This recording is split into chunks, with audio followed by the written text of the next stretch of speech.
All right, this is a phenomenal setup on the chart because you guys already know that we come here not for the hype and the excitement, but more so to dissect what is going on in the market and what sentiment is showing us, right? And we've seen a very interesting development here where if we go ahead and refresh the fear and greed index, yesterday we were sitting at 48.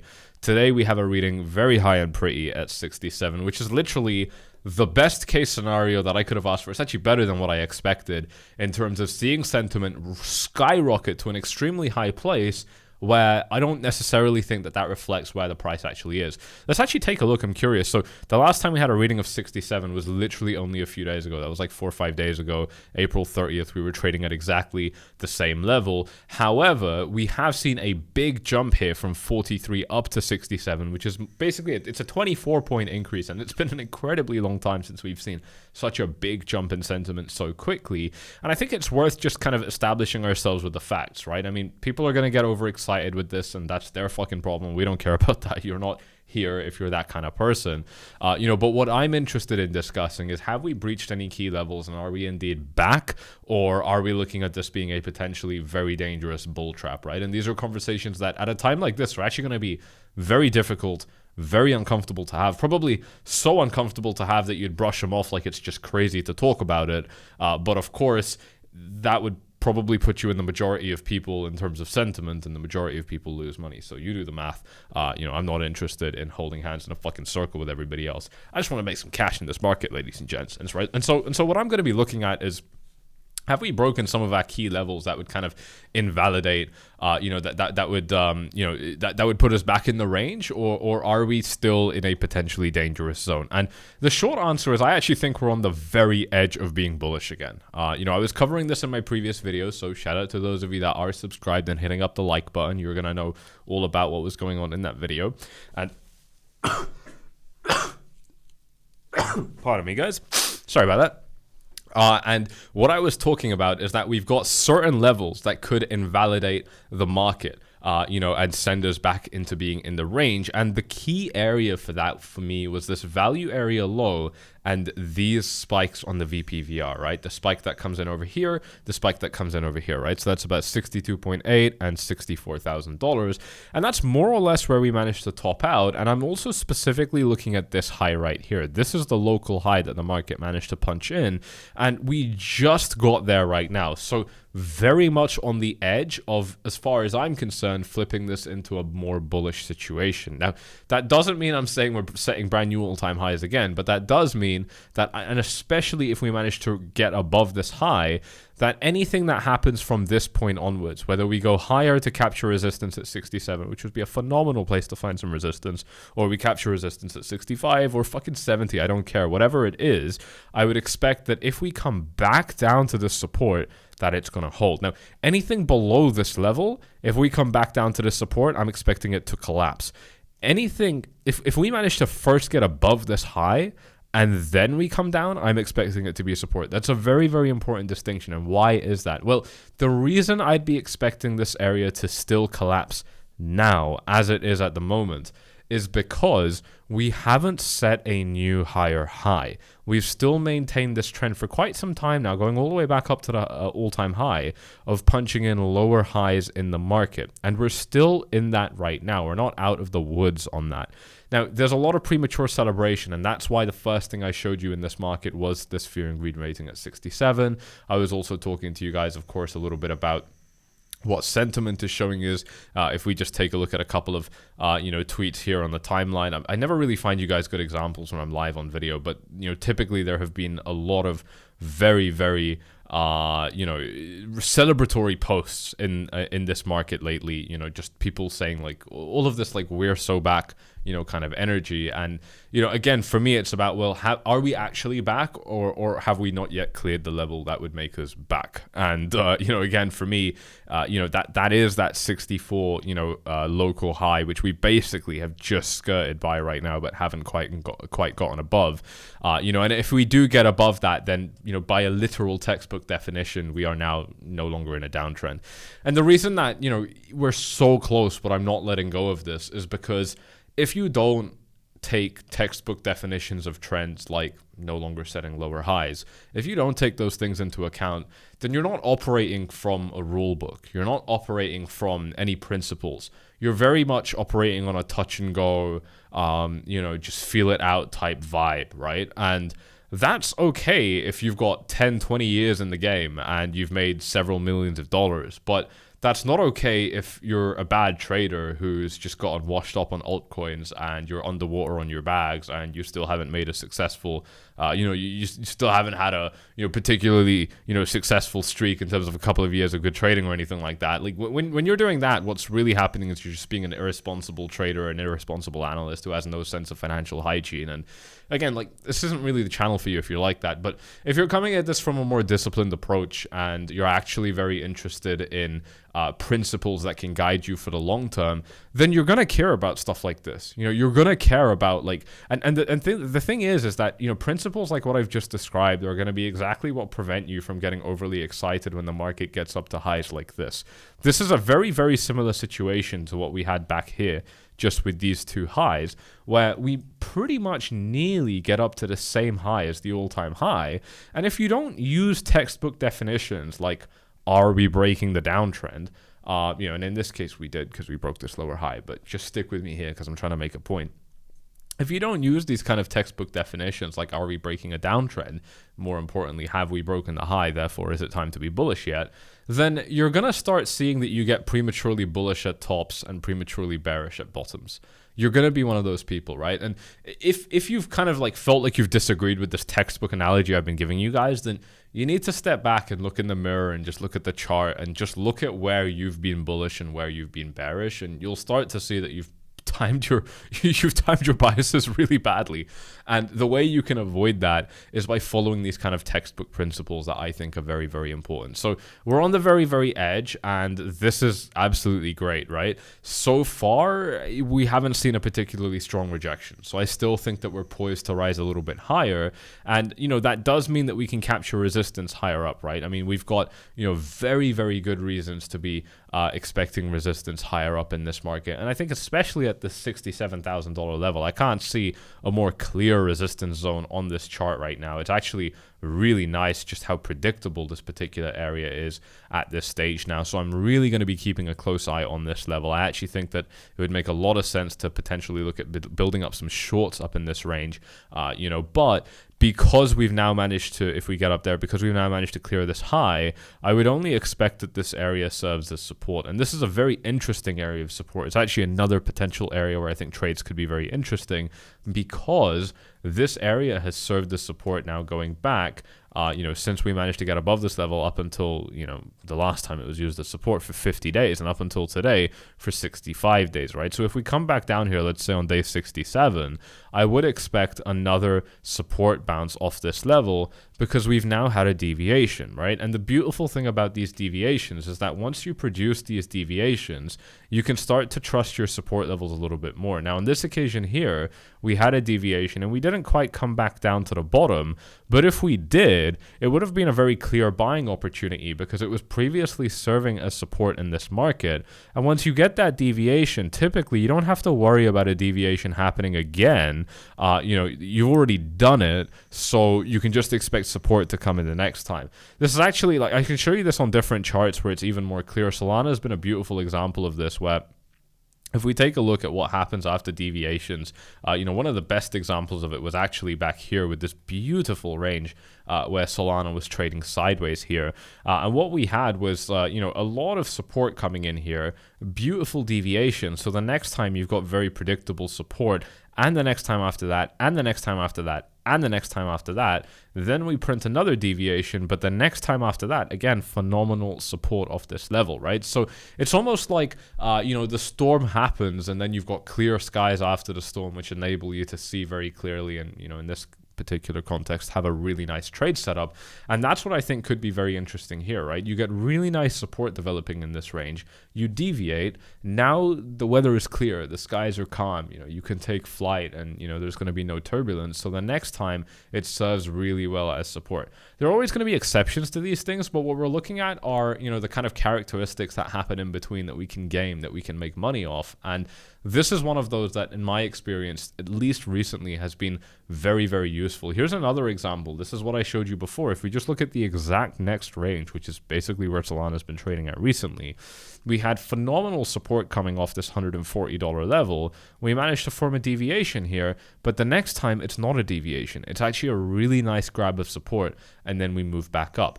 This is exactly the kind of setup I think Bitcoin could be facing right now, right? This would be Bitcoin's 56K area, rejection at 67, come back down, grab some support at 61, all-time high, right? That's basically what Solana did in this case. I mean, it didn't set an all-time high, but what you're seeing very clearly is the same kind of characteristic where, you know, you're proving support exists, you're violating it with a deviation, but then the subsequent attempts at support are really nice trading opportunities. And they're very clean, right? I mean, this is a beautiful example where you're getting like a really nice, predictable 3%, you know, even much more than that, you know, move. And, you know, just on like 10x leverage, that's already like 20, 30, 40, 50%, depending on how high you're gaming it, which is absolutely sick. And this gets even better when you've got free money that these exchanges are giving you, right? When you start trading using the links I've got for you in the description below, Bybit is going to give you over $30,000 in trading bonuses when you do your KYC and start trading on Bybit, which is absolutely sick. BingX doesn't even require KYC, so no pictures of yourself, no pictures of your ID, and they're going to give you over $100,000 in bonuses, right? So absolutely amazing offers here that are well worth looking into, because you don't even need to risk your own capital the way these exchanges are trying to get your business now. You just need to start trading and get your bonus. You can withdraw your money off the platform. It doesn't fucking matter. And you can start trading with the free money they give you. And, you know, shout out to those of you that have already done this. You've already taken advantage of huge amounts of volatility completely risk-free.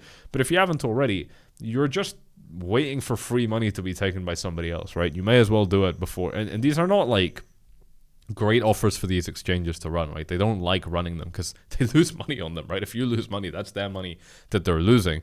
You know, so definitely worth taking advantage of them while they are here. Definitely do check that out if you are interested. But I think that's the first, you know, very important thing that I want to discuss with you in this YouTube video here, is that we're not quite out of the woods here with this market. You know, we've got to start clearing these higher lows and these lower highs. And crucially, that if you don't operate from a place of principles, which is what you're being tested on right now, then you have nothing to go off, right? Then you only have your emotions and feelings to go off. And if you feel like that's reliable enough, then good for you. But, you know, I think you and I typically would agree that actually that's not smart and that's not going to serve you. And if you break those principles now, you don't have them in the first place. And you know, this is one of those things that just very realistically, you'll understand this if you talk to real traders. I mean, if you're on a fucking shitty Discord group or a Telegram channel or fucking following some dumb cunts on Twitter, you're never going to see this. But if you're talking to actual traders, people who genuinely trade for a living and so on, who actually have a vested interest in doing this properly, you're never going to see a different sentiment. It's always going to be what I'm describing to you right now, because it's fucking boring, bro. Like it's boring. It's very emotionless. It's very like, you know, everybody's celebrating in the street and you're standing in the fucking corner of your room quiet, and it's just like that, you know. And if I ask you, like, well, which one sounds like a more realistic approach to actually make money as a trader, it's obviously not the people having a fucking siesta in the street partying with you know, cheap mojitos and just getting fucked up and excited. It's obviously the guy that just fucking sits there quietly in the corner of the room, not talking to anybody, not socializing with anybody, and thinking deeply about the market. That's obviously the guy that makes money as a trader, right? Like, trading is not like some cocaine-fueled party. It's just calm, relaxed alerts that are set, and then you clock in when it's time to go, and you don't care when it's not time to go, because there's no point risking your capital. And it's just calm. It's just reasonable. And by the way, if this kind of idea sounds foreign to you, you need to learn what real trading looks like. And there's a phenomenal book for it I've linked for you in the description. You've got the US Amazon and UK Amazon links down below, where you can actually buy this book on Amazon here, and it's Market Wizards. And this is like my trading Bible, right? Like, this is like core essential reading for me that I read all the time. Even at my stage of being a trader for 7 years in this crypto market, I still go back to this book all the time, because it's basically a collection of interviews of phenomenal traders, you know, across, I think it's like mainly the United States, and they kind of like teach you their psychological lessons, and they let you get in their head a little bit. It's like having a dinner with highly successful traders. But the best part about this is that you don't even talk.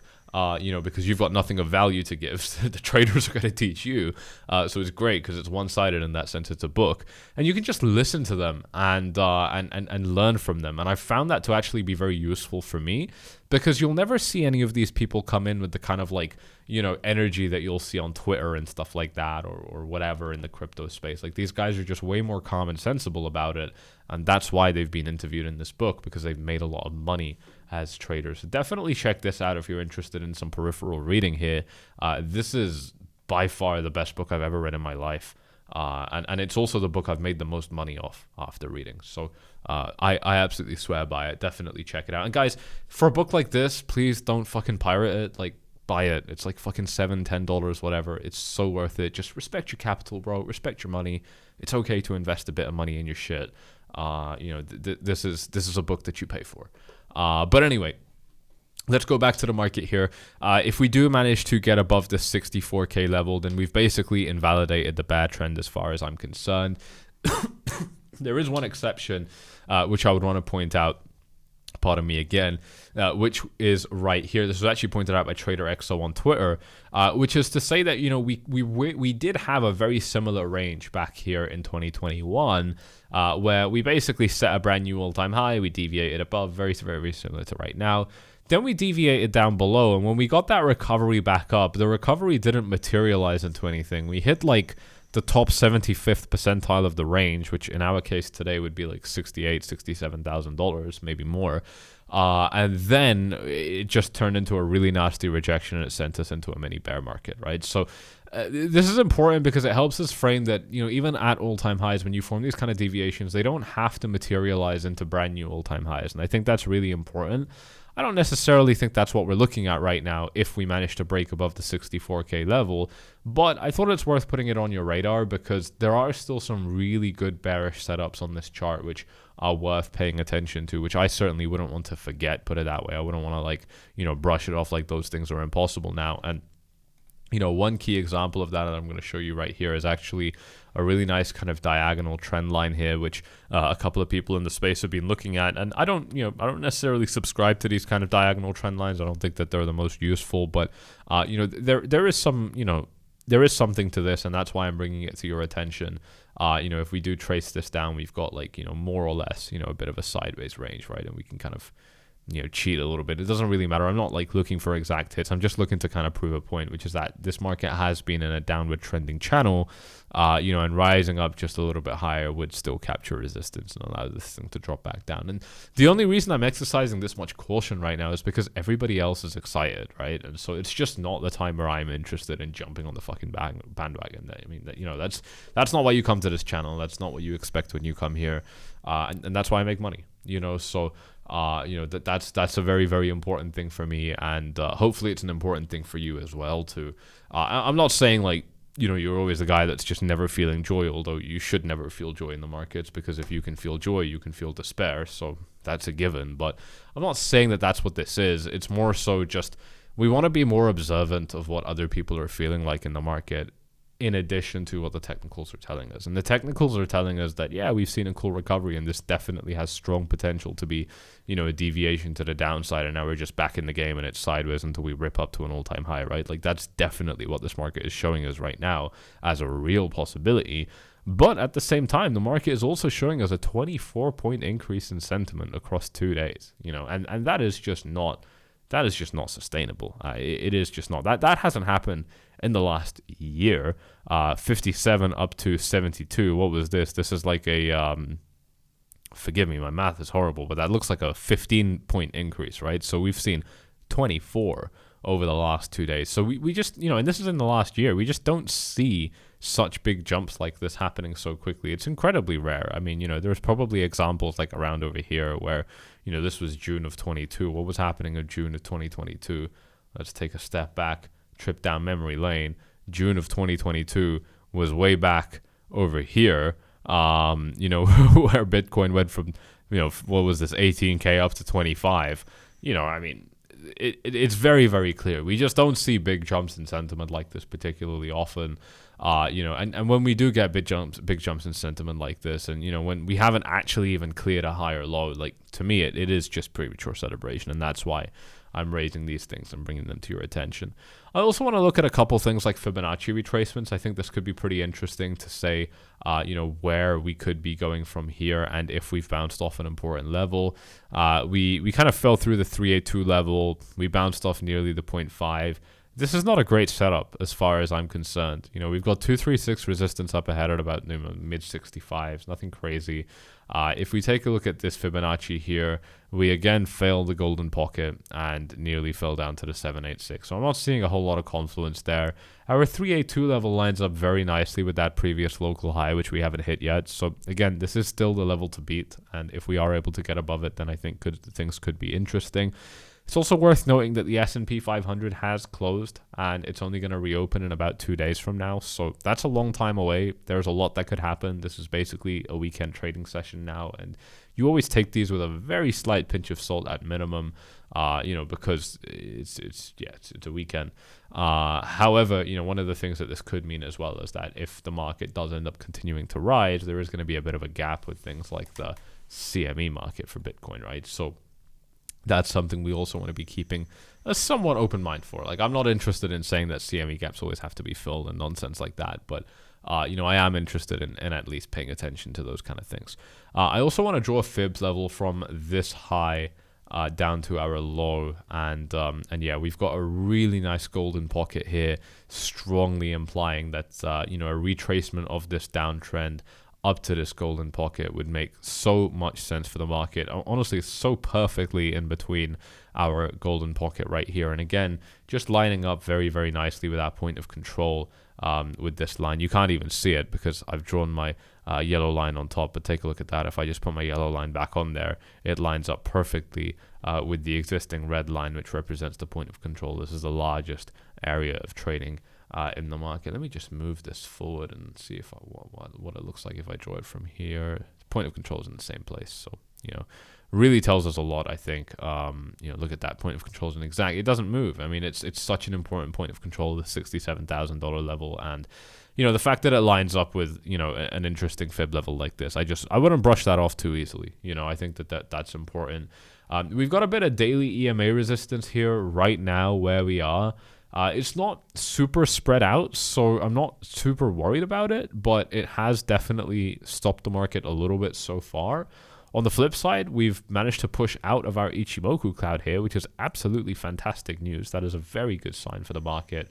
Again, just strongly implying here that, this has served its course very, very well. And it's still a nice big cloud. So, if you like the Ichimoku cloud more than me, then you're actually going to be pretty happy about this.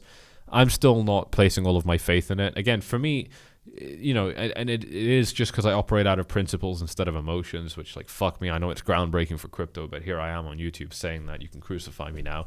But because of that, the fact that we haven't gotten above that local high, to me, it is still very, very dangerous territory, and it is still something I want to pay attention to. And like I said, I mean, just more resistance up ahead at 67. It'd be very interesting to see how the market responds to that as well. We don't really have levels of resistance up above these areas, though, so I think that's interesting. On the 4-hour time frame, we've managed to hit the Ichimoku cloud, so there is a bit of confluence there with the 4-hour Ichi and the 1-day EMA ribbon. So if you take those things into consideration, which are good things to take into consideration, then that might be alarming. But like I said, typically in my experience, if you're going to see a rejection, it doesn't have to be this way, but if you are going to see a rejection, it's going to come in quickly. This has not been quick, so I'm just not really worried about the possibility of a correction at this stage. I do think that even though we haven't quite broken that high yet, we're showing strong signs. Maybe we pull back a little bit, but it might not be too hard for Bitcoin to break above this level. So, it's kind of a sideline time for me here. I think that while everybody else is exciting, it's a very bad time to be going long. The reason I think it's a bad time to be going long is because within 3 days, we're up by 13%. So forgive me for not being somebody who wants to buy when we're 13% up already. It's just not what I do. I like to buy when things are down instead of when they're up by 13% in 3 days. Again, totally fucking reasonable stuff to say if you're a real trader, and completely whack shit to say if you're a psychotic ADHD trader who has no fucking financial discipline. So you can really start to like understand which box you're in or which box other people are in, depending on how they respond to sensible things like this. I think this is a horrible place to be going long because of that. And I also think that in terms of going short, I'm just not seeing enough confluence. So, I wouldn't be taking a short position just yet either. Some altcoins are still stuck behind. I mean, here's Matic that just didn't really move up in response to Bitcoin moving up here, which is interesting. Honestly, Solana and others, very much a similar position. Bitcoin's dominance, is staying relatively the same. Hasn't really changed too much. It, dipped a little bit, came back up. It has found support previously where it was finding resistance. So that's worth something. I've been telling you that I'm expecting Bitcoin dominance to continue to rip higher, and I still think that's the case. Whether Bitcoin trends up or if Bitcoin trends down, I think we're looking at the same situation where I would be expecting Bitcoin dominance to continue to gain strength and go and go up, right? So, and I think we're already seeing, altcoins just, not really displaying much strength in response to these Bitcoin moves, which kind of lines up with that. Take a look at this. Some really interesting levels here. This level on Link at about 1360, 1370, an interesting level, but just not tradable. I mean, look at the size of these deviations here. That's a 10% deviation. This first one here was you can't trade this shit. You just can't go long off these levels. Same thing on the resistance side. I mean, this is a pretty good area of resistance, but on this occasion here, we're deviating 6% above. Over here, we're deviating 10% and then 11% above. You just can't really trade it. You could look for the next area of resistance, which is going to be up here at about 1650. The deviations above this level weren't that bad, right? You've got 3% up here. You've got 5% up here. That's still more than enough to take you out of a trade, even with a reasonable stop loss. But, it is something. Again, these things don't look amazing enough for me to trade yet. I've seen a little bit of hype for Doge. Doge has definitely moved up quite nicely. There's been a nice zone of support that developed down here, and a move up into the resistance zone. It looks like it's just in that resistance right now. Let's go ahead and stretch this volume profile out, and we've got a bit of a spike right here. We've cleared the point of control, so that is absolutely fantastic. I'm just curious what happens if I extend this out a little bit more. You can't really use this volume profile. So this would be the one to look at. There is a spike right now where Doge is, but next zone of resistance probably going to be coming in around over here at about 17 cents against the dollar. So I think that, if Doge is able to stabilize above here, this would be the next key level to break. And then, you could probably look at, about 18.4 cents against the dollar as well as the next potential zone of resistance. So a nice setup here. Would I trade this? Fuck no. But, does it matter if you've got free money? No. Lots of free capital, to be taking advantage of these markets. And that's honestly what makes these offers very, very exciting. So like I said, if you are interested in taking advantage of them, all you have to do is start trading using these links. For Bybit, you got to do your KYC and then start trading. On BingX, there is no KYC, so you just get started, deposit your crypto, and you can just get rolling, and they will give you these bonuses into your account. And again, free trading capital that you can deploy into the market. Any profits you generate are yours to keep, so that is absolutely sick. My little dog here is interested in going for a walk, so I'm going to be heading off. If you have enjoyed this one, you know exactly what to do. Hit up the likes, subscribe, tick the bell, do all that good stuff. And I'm going to be heading off. Cheers.